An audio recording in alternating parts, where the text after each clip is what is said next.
ଯାହାକୁ ତୁମେ କୁହ ଚିତ୍ର, ତାକୁ ମୁଁ କୁହେ ସୃଷ୍ଟି। ହଁ, ତଫାତ୍ ଏତିକି, ମୁଁ ଭାବନାକୁ ବୁଝିପାରେ, ହେଲେ ତୁମେ ଶବ୍ଦକୁ।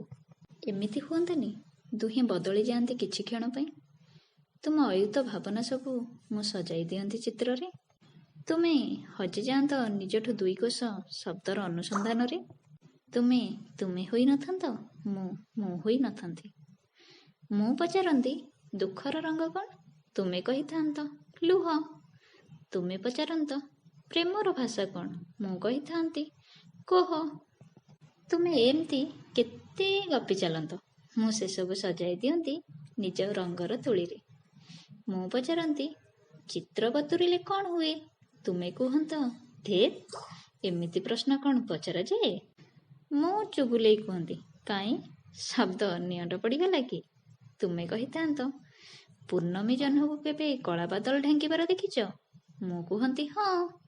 ତୁମେ ମୁରୁକି ହସିଥାନ୍ତ। ତୁମେ ପଚାରନ୍ତ କବିତା କେତେବେଳେ ସମାପ୍ତ ହୁଏ? ମୁଁ କୁହନ୍ତି ନଦୀକୁ ସମ୍ପୂର୍ଣ୍ଣ ଭାବେ ସାଗରରେ ମିଶିବାର ଦେଖିଛ? ତୁମେ କୁହନ୍ତ ନା। ମୁଁ ମୁରୁକି ହସିଥାନ୍ତି।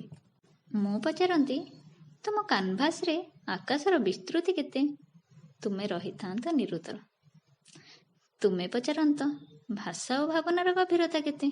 ମୁଁ କୁହନ୍ତି ଶତ ସମୁଦ୍ରର।